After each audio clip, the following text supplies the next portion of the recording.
नमस्कार मंडळी, आज आपण चाललो आहोत एक खास सफर महाराष्ट्राच्या कुशीत वसलेल्या माथेरानला.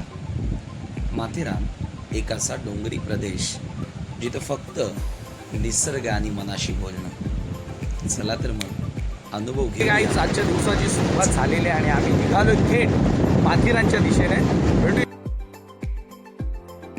घरून बाईकने निघालो आणि मला कुकसेमधून आपल्या योगी सरांना घ्यायचं होतं. त्यांना घेतलं आणि फायनली आता सगळेजण एकत्र झालेलो. रामकृष्ण काकडे, ओमसाई आमने, लोणाड. ही सुरुवात आहे आणि पूर्ण ब्लॉग कंटिन्यू तुम्ही बघत राहा. आम्हाला बघायला बघा अजून घरच्या निघल्यावर ना लगेच सुरुवात झाली पाहिजे फोटोशूटची. एक लगीन झाली, दुसरा करायचा आहे. तुझी लांब तंगरात आम्ही काय करू. थोडासा हॉल्ट आहे पण गोंगाट सुरुवातीला. कुठे निघाले? अरे काही बोल. युट्यूब लोणावळा तिकडे घेऊ. योगेश सर. हा सर, कुठे चाललो आम्ही माथेरानला. एक लोणावळा. सो फायनली खूप क्षण कापून आम्ही माथेरान आता रीच केलेला आहे. आणि थोड्या वेळाने आमची आणखी धमाल. 7 स्टार मेंबर्स जे क्रिकेटसाठी नेहमीच पुढे असतात, परंतु आज एक छोटासा पिकनिक प्लॅन. आणि हे पाहू शकता तुम्ही. Yes yes, you can see Anand Kene, Rakesh Digadkar, Ajit Patil, Yogi sir and Ramakrishna Kakade. कसा आहे जोश, कसा आहे योगी सर? महाराष्ट्रामधील थंड हवेचं ठिकाण माथेरानची ओळख आहे. एक्सपेक्ट केलं नव्हतं की एवढी गर्दी असेल, कारण आज ऑफ डे आहे, शुक्रवार आहे. परंतु अशा ठिकाणांचा विचार केला तर पावसाळ्यामध्ये विशेषतः तुम्हाला नेहमीच गर्दी बघायला मिळेल. आणि आज माथेरान येथे प्रचंड गर्दी आपण पाहतो आहे. खूप आनंद करत आहेत, एन्जॉय करत आहेत आणि आम्ही त्यातलाच थोडासा पाड होण्याचा प्रयत्न करतो आहे. माझे मित्र जे सध्या पार्किंगमध्ये आहेत, पार्किंगसाठी फीस तुम्हाला पेड करायला लागेल. इथे विनामूल्य तुम्हाला काहीच भेटणार नाही. के पी सर, पार्किंगसाठी पर गाडी तुम्हाला 100 रुपये पे करायला लागतील. विनामूल्य इथे काहीच नाही. ती तयारी करू नये. आणि विशेष म्हणजे तुमच्याकडे कॅश असणे गरजेचे आहे. इथे नेटवर्क नाही योगी सर, त्याच्यामुळे तुम्ही संदेश काय द्याल? येत असताना कॅश तुमच्याजवळ असणं गरजेचे आहे. हो, खरोखरच, कारण आपण खूप उंच शिखरावरती पोहोचलो आहे. माथेरानगड खूप उंच आहे आणि इकडे नेटवर्कचा खूप प्रॉब्लेम आहे. आणि जर देवण जर करायचं असेल तर तुम्ही ऑनलाईनची सुविधा इकडे उपलब्ध करू शकत नाही. त्यासाठी तुमच्याकडे कॅश असणं फार गरजेचं आहे. हा आमच्याकडून खास पर्यटकांसाठी मॅसेज आहे. 100%. अगदी महत्त्वाचं आणि अगदी खरी गोष्ट योगी सरांनी सांगितली आणि ती तुमच्यापर्यंत पोहोचवणंही गरजेचे आहे. जर तुम्ही प्लॅन करत असाल माथेरानला येण्याचा तर नक्की ऑनलाईनच्या भरोशावर येऊ नका.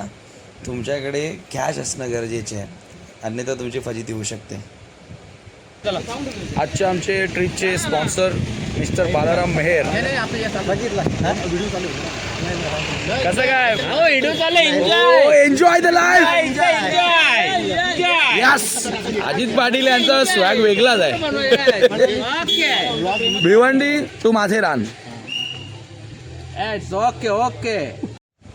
जेवण करायला बसण्यासाठी एक चांगली जागा शोधत होतो आणि आम्ही चौघे निघालो. कैलास पाटील, आनंद केने आणि योगेश पाटील आणि त्यांच्यासोबत. बाहेर कुठं फिरायला आले या गोष्टी तर स्वाभाविकच आहे ना. कॅमेरामन आनंद केने आणि मॉडेल कैलास पाटील.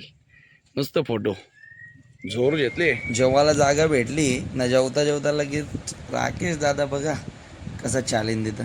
हो राकेश दादा, एक ओव्हरची मॅच लावाल का रामकृष्ण काकडे?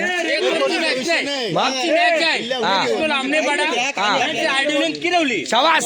पहिली वर त्याने टाकावं, पहिली वर मी टाकीन. शाबास. त्यांचा ओपनर प्ले किरण याचा नाही आयकॉन येणार नाही आयकॉन.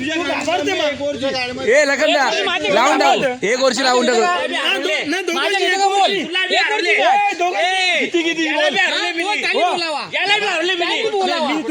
पहिले बोले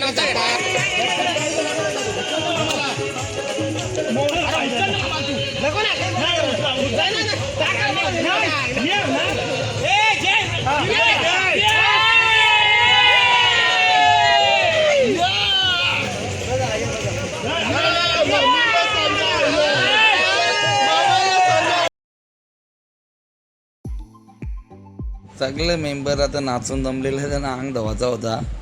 मग काय निघालो थोडासा खाली, धबधबा एक ठिकाणी दिसलेला. सगळे सांगतात का जायचं तिथं अंघोळ करायची, मग नंतर घरात जायचा.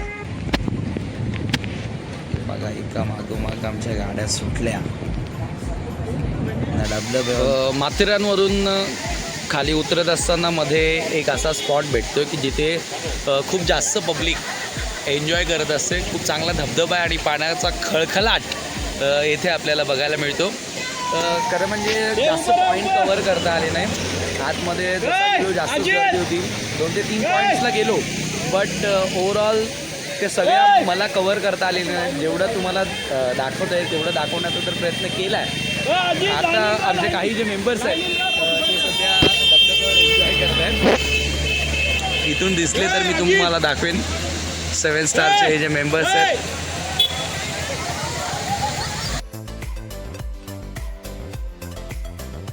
कधी कधी जीवनाच्या गडबडीत आपल्याला हवी असते थोडी शांतता आणि निसर्गाचं सानिध्य, आणि म्हणूनच मी आलो आहे माथेरान निसर्गाच्या सावलीत हरवायला. फक्त पक्ष्यांचं गाणं आणि मनातली शांतता. दर पॉईंटवर एक कविता वाट बघत असते, तर ढगांमागे एक नवीन स्वप्न लपलेलं असतं. थोडं चालणं लागेल, पण प्रत्येक पावलाला काहीतरी नवीन सापडेल. माथेरान केवळ ठिकाण नाही तर अनुभव आहे. कधी तुम्ही पण या, स्वतःसाठी वेळ काढा, जिथे शांतता बोलते आणि आपल्या मनातल्या आवाजाला आपण ऐकू शकतो. धन्यवाद.